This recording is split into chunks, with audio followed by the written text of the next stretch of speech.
Hi guys, welcome to Deca May Kawayan. This is our nice Deca homes. However, almost a ghost town. Why? Our homes are degrading fast with each and every rain. So now, ang tanong, septic tank, segregation of water waste. Wala yan, hindi yan part of their vocabulary dito ng May Kawayan. I tell you why. Shower.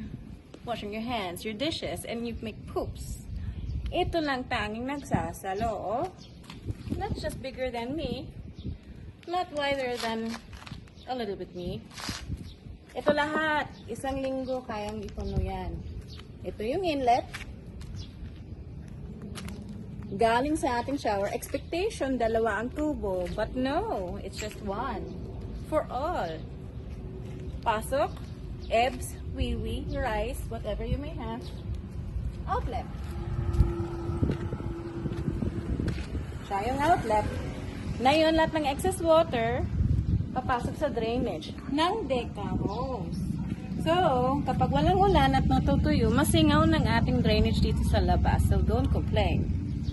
Ito lang ang tanging salvation mo. So, if I were you, maghukay ka na at gumawa ka ng sariling septic tank mo ayon sa protocol ng ating water waste management and septic tank.